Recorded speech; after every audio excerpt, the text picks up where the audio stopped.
नमस्कार दोस्तों। आज लोकनायक जयप्रकाश नारायण जी की जयंती है और पूरा देश उन्हें आज अपने अपने तरीके से याद कर रहा है। हम आज देश के अंदर जिस तरह की ताकतें सत्ता में काबिज़ हैं, उन्हें बदलने की लड़ाई लड़ रहे हैं। जद्दोजहद चारों तरफ हो रही, उसे और तेज़ किए जाने की ज़रूरत है।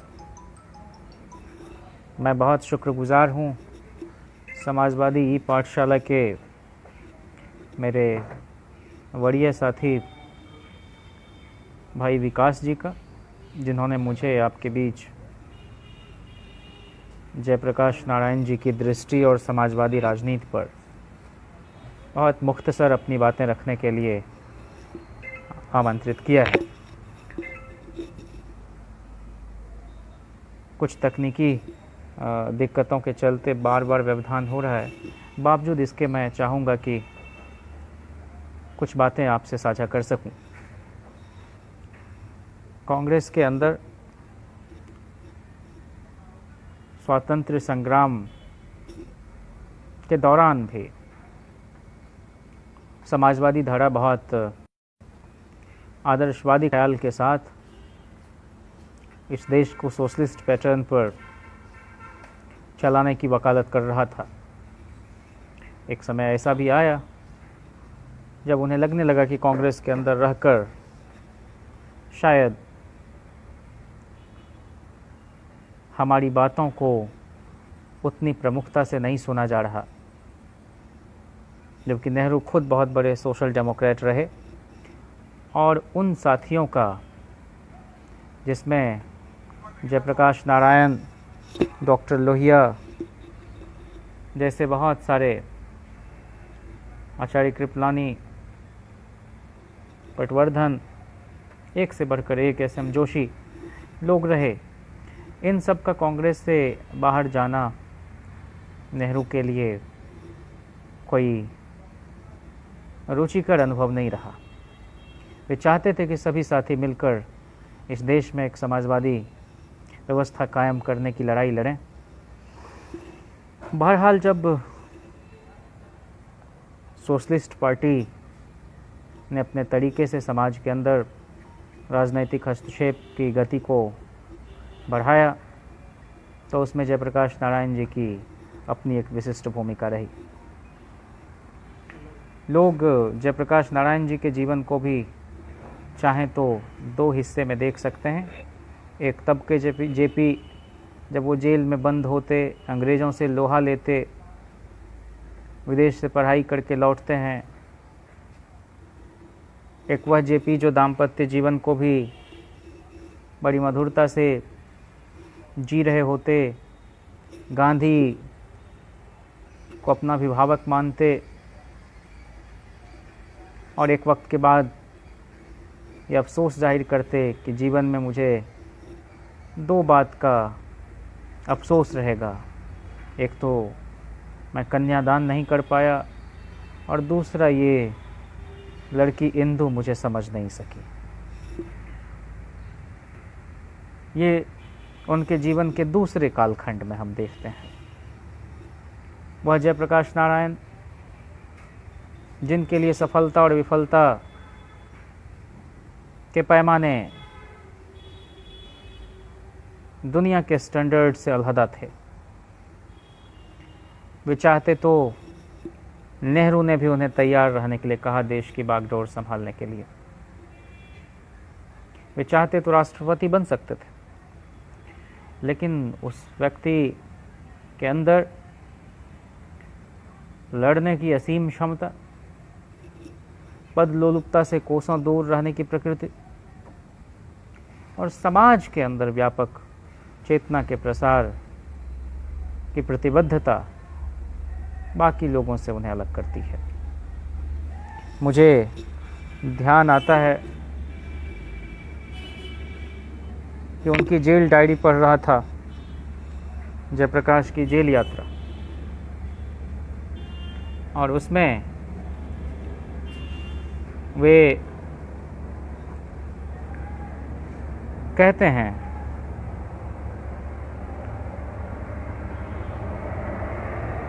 कि जीवन विफलताओं से भरा है। सफलताएं जब कभी आईं निकट, दूर ठेला है उन्हें निज मार्ग से। तो क्या वह मूर्खता थी? नहीं। सफलता और विफलता की परिभाषाएं भिन्न हैं मेरी। इतिहास से पूछो कि वर्षों पूर्व बन नहीं सकता प्रधानमंत्री क्या, किंतु मुझ क्रांति शोधक के लिए कुछ अन्य पथ ही मान्य उद्दिष्ट थे। पथ त्याग के, सेवा के, निर्माण के, पथ संघर्ष के, संपूर्ण क्रांति के। जग जिसे कहता विफलता, थी शोध की वे मंजिलें। मंजिलें वे अनगिनत हैं, गंतव्य भी अति दूर है। रुकना नहीं मुझको कहीं, अवरुद्ध जितना मार्ग है। जग जिसे कहता विफलता, थी शोध की वे मंजिलें। मंजिलें वे अनगिनत हैं, गंतव्य भी अति दूर है। रुकना नहीं मुझको कहीं, अवरुद्ध जितना मार्ग हो। निज कामना कुछ है नहीं, सब है समर्पित ईश को। निज कामना कुछ है नहीं, सब है समर्पित ईश को। तो विफलताओं पर तुष्ट हूँ अपनी, और यह विफल जीवन शत शत धन्य होगा यदि समान धर्मी प्रिय तरुणों का कंटका किरण मार्ग यह कुछ सुगम बना जाए। एक वक्त जब लगने लगा था कि देश के अंदर मन मर्जी, मनमानी करने वाले लोग सत्ता में आ गए हैं, तो देश भर के अंदर बहुत छोटी सी बात के लिए चौतरफा विरोध शुरू हो गया। गुजरात के अंदर नवनिर्माण से जुड़े लोग, गुजरात के अंदर समोसे के बढ़ती कीमत के चलते छात्रों का रोष और मेस टेबल से उपजा वह आक्रोश एक दिन आकर पूरे देश के अंदर बदलाव का बिगुल फूंक गया। डॉक्टर तुलसीराम ने अपनी आत्मकथा में इस बात का जिक्र किया है कि आंदोलन के पूर्व जब जयप्रकाश नारायण बीएचयू के एक हॉस्टल में आए तो उन्हें सुनने के लिए बमुश्किल 50 के आसपास लोग थे। लेकिन जब एक बार छात्रों का वह आंदोलन देश भर में शुरू हो गया तो बीएचयू में जेपी को सुनने के लिए इतनी भीड़ हुई कि पांव रखने के लिए जगह नहीं थी। यह जयप्रकाश किस तरह का व्यक्तित्व था? यह जयप्रकाश जनता को किस रूप में गोलबंद करता था? यह जयप्रकाश दरअसल संचय और संग्रह की प्रवृत्ति से मुक्त था। यह जयप्रकाश दरअसल बाकी लोगों के लिए नेता बनने के अवसर पैदा करता था, इसलिए बड़ा नेता था। जयप्रकाश नारायण और डॉक्टर लोहिया लंबे समय तक हम ख्याल रहे, और जयप्रकाश नारायण अक्सर कहते थे जब वो संपूर्ण क्रांति की बात करते थे, जब उन्होंने छात्रों के आंदोलन को नेतृत्व देना स्वीकार किया, जिसमें ये स्लोगन था, हमला चाहे जैसा होगा, हाथ हमारा नहीं उठेगा, तो उसमें लोकनायक ने कहा कि संपूर्ण क्रांति में लोहिया की 7 क्रांतियां शामिल हैं: राजनैतिक, आर्थिक, सामाजिक, सांस्कृतिक, बौद्धिक, शैक्षणिक व आध्यात्मिक क्रांति। इन 7 क्रांतियों को मिलाकर संपूर्ण क्रांति होती है। जयप्रकाश नारायण सत्ता परिवर्तन नहीं व्यवस्था परिवर्तन के बड़े हिमायती रहे। उन्होंने कहा कि भ्रष्टाचार मिटाना, बेरोजगारी दूर करना, शिक्षा में क्रांति लाना आदि ऐसी चीज़ें हैं जो आज की व्यवस्था से पूरी नहीं हो सकती, क्योंकि वे इस व्यवस्था की ही उपज हैं। वे तभी पूरी हो सकती हैं जब संपूर्ण व्यवस्था बदल दी जाए, और संपूर्ण व्यवस्था के परिवर्तन के लिए क्रांति, संपूर्ण क्रांति आवश्यक है। तो इस बड़ी सोच के साथ उन्होंने एक मुहिम छेड़ी तत्कालीन सरकार के जन विरोधी फैसलों के खिलाफ, जबकि देश में आंतरिक आपातकाल लगा दिया गया और जेपी को एजेंट तक घोषित किया गया।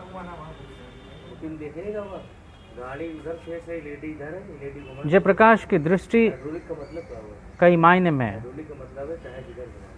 विलक्षण थी, और वो दृष्टि क्या थी? उस दृष्टि में देश को गढ़ने का एक संकल्प था। उन्हें पटना के गांधी मैदान में लालू प्रसाद ने लोकनायक की उपाधि दी थी। वे सियासत को निस्वार्थ भाव से जनसेवा का सशक्त माध्यम बनाने पर जोर दे रहे थे और जनमानस को तदनुरूप तैयार भी कर रहे थे। पदलोलुपता के दौर में उन्होंने कभी कोई संसदीय चुनाव नहीं लड़ा और निरंकुशता के खिलाफ हमेशा जमकर लोहा लिया। उन्होंने सत्ता को चुनौती दी कि सच कहना अगर बगावत है तो समझो हम बागी हैं। जब पटना में पुलिस की लाठियों से जेपी की जान बचाने के लिए लालू प्रसाद ने उनके शरीर पर गिरकर उन्हें ढक लिया, तो पुलिस ने लालू जी की अंगुलियों को लगभग तक चूना कर दिया था। जब जेपी अस्पताल में भर्ती लालू जी का हालचाल पूछने आए तो फ्रैक्चर के चलते लालू जी अभिवादन स्वरूप दोनों हथेलियों को सटाकर जोड़ नहीं पा रहे थे। जेपी अक्सर कहते थे, संपूर्ण क्रांति से मेरा तात्पर्य समाज के सबसे अधिक दबे कुचले व्यक्ति को सत्ता के शिखर पर देखना है। लेकिन आप देखिए कि शुरू से जो वर्चस्वशाली शक्तियां हैं वो समाज के उपेक्षित वर्ग से उभरे हुए नेतृत्व को खारिज करने के लिए या उसे मौके न मिल सके, इसके लिए तिकड़म लगाने में कभी पीछे नहीं। यही वजह है कि जब 77 का लोकसभा चुनाव और उसमें छात्रों की तरफ से एकमात्र बड़ा नाम लालू प्रसाद का, जिनको बिहार से टिकट मिला, तो कुछ लोग जेपी तक शिकायत पहुंचाने गए कि इनको मत टिकट दीजिए। उसमें रविशंकर प्रसाद भी, सुशील मोदी भी, और तब जेपी ने उन सबको फटकारते हुए वहां से वापस भेजा। और 13-14 साल बाद जब यही लालू प्रसाद सामंतों के दर्प को तोड़ते हुए, तिकड़मों को कुचलते हुए, ताऊ देवीलाल जी के अतुलनीय स्नेह और विधायक दल के समर्थन की ताकत से बिहार के मुख्यमंत्री बने, तो उन्होंने ग्रामर ऑफ पॉलिटिक्स को बदला और जेपी की प्रतिमा के आगे पद और गोपनीयता की शपथ ली। लोकनायक की जो जेल यात्रा है उसे पढ़ा जाना चाहिए। उसमें आपको उस दौर की यातनापूर्ण जिंदगी जो एक्टिविस्ट की होती थी उसका तो अंश मिलेगा ही, साथ ही मुल्क को गढ़ने का एक ख्वाब भी आप उसमें देख पाएंगे। सियासत के उछले झंझावात और छिछली महत्वाकांक्षा के युग में जयप्रकाश नारायण से एक नई दृष्टि और रोशनी हम सबको मिलती है।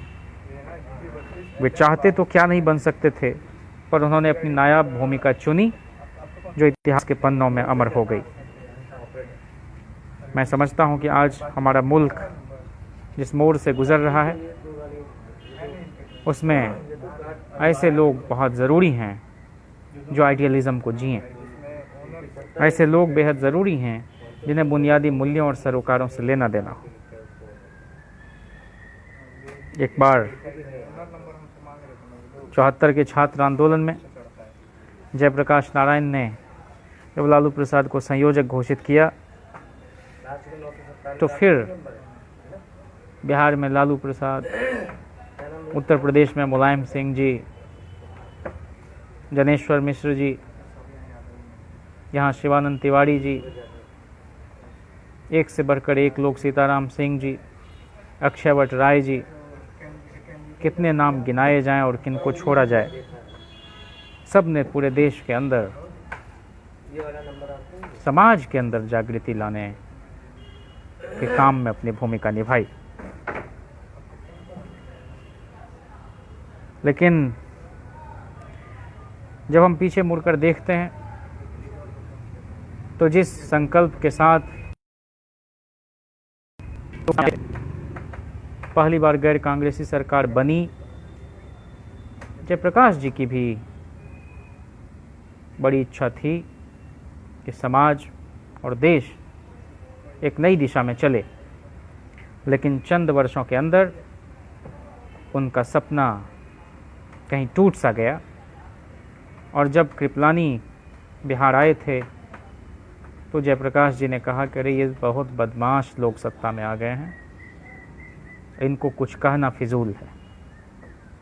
जबकि जब सारे सांसद दिल्ली पहुंचे थे 77 में, तो सभी लोग गांधी की समाधि पर इकट्ठा हुए और जेपी के नेतृत्व में उन सब ने शपथ ली।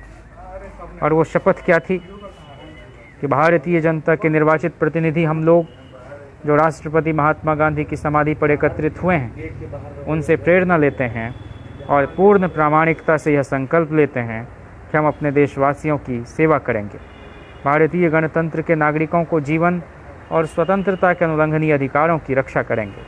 हम उत्सर्ग की भावना से राष्ट्रीय एकता तथा समरसता को बढ़ाएंगे और उनके व्यक्तित्व तथा कृतित्व ने जो दिशा दिखाई है उस दिशा में निश्चय पूर्वक आगे चलेंगे। निजी तथा सार्वजनिक जीवन में सादगी एवं ईमानदारी से काम करेंगे। हमारी प्रार्थना है गांधी जी का आशीर्वाद हमारा पथ प्रकाशित और प्रशस्त करे। उसी रोज़ पार्लियामेंट के सेंट्रल हॉल में मोरारजी देसाई को संसदीय दल का नेता चुने जाने के बाद जेपी का ऐतिहासिक भाषण हुआ। नवनिर्वाचित सांसदों को संबोधित करते हुए उन्होंने कहा, जो क्रांति विरोध की स्थिति में मेरी अपेक्षा है कि मोरारजी भाई विनम्र सेवक की तरह पेश आएं, इंदिरा जी की तरह व्यवहार न हो। इंदिरा जी ने जनता मार्च को ठुकरा दिया था, जो पीपुल्स चार्टर बनाया गया था और स्पीकर एवं राज्यसभा के सभापति को जिसे पेश किया था, सत्ता ने उसकी ओर कोई ध्यान नहीं दिया। उन्होंने यह सोचा कि उनको गद्दी से उतारने की साजिश है। उनको गद्दी से उतारने की बात नहीं थी, बल्कि बात तो इतनी ही थी कि जो गद्दी पर बैठे हैं वे जनता की बात सुने। नौजवान लोग गाते थे, सिंहासन खाली करो कि जनता आती है। इसका माने यह नहीं था कि जनता कुर्सियों पर कब्जा करना चाहती है, सिर्फ इतना ही माने था कि शासन को जनता का सम्मान करना चाहिए। जनता और सरकार की भागीदारी है। आगे जो काम करने हैं वे जनशक्ति और राज्य शक्ति दोनों को मिलकर करने हैं। इस जनशक्ति में युवा शक्ति भी है, जिसे सही रास्ते पर चलना है। मैं आशा करता हूं कि नए प्रधानमंत्री इस दिशा में आगे बढ़ेंगे और इन बातों का ध्यान रखेंगे। लेकिन आज कोई जेपी हमारे बीच नहीं है, कोई प्रकाश स्तंभ हमारे बीच नहीं है, लेकिन जो चंद लोग हमारे बीच रह गए वो भी एक एक कर गुजरते चले जा रहे हैं। हमने अपनी इस पीढ़ी को इस लायक बनाने का काम अगर संजीदगी से अनवरत नहीं जारी रखा तो आगे एक बड़ा शून्य देखने को मिलेगा। और जयप्रकाश की दृष्टि समाजवादी राजनीति को एक सकारात्मक दिशा दे सके, इसके लिए जयप्रकाश जी के विचारों को न सिर्फ जानना पढ़ना बल्कि आत्मसात करना भी उतना ही ज़रूरी है। आज की तारीख में हम जिस तरह की बुराइयों, जिस तरह की बीमारियों और जिस तरह के भटकाओं में फंसते जा रहे हैं, उससे तो यह समाज नहीं बन सकेगा। हम बाध्य करें कि कोई भी दल किसी भी तरह के तिक्रमी, किसी भी तरह के समाज विरोधी लोग को अपने दल की ओर से प्रतिनिधि बनाने के लिए नहीं कोई उस तरह का काम करे और अच्छे लोगों को मुख्यधारा की राजनीति में आगे बढ़ाने का काम ठीक उसी तरह से हो जिस तरह से एक ज़माने में जयप्रकाश नारायण ने किया, जिस तरह से लोहिया ने किया, किशन पटनायक ने किया। आज जयप्रकाश नारायण जी की जयंती पर हम उनके आदर्शों पर चलने का संकल्प लेते हैं और बिहार में जो चुनाव है उस संदर्भ में भी हम चाहेंगे कि जो सरकार पूरी तरह से जन विरोधी हो चुकी हो, जो सरकार दुष्चरित्रता को लगातार प्रदर्शित कर रही हो, उस सरकार को बदल देना आज का युग धर्म है, आज का राष्ट्र धर्म है। आइए हम जयप्रकाश नारायण जी की जयंती पर संकल्पित होकर बिहार में बदलाव की बयार बहाने में अपना अपना योगदान दें और एक स्वस्थ समाजवादी राजनीति के साथ समतामूलक समाज की स्थापना के लिए एकजुट रहें। आप सबका बहुत शुक्रिया।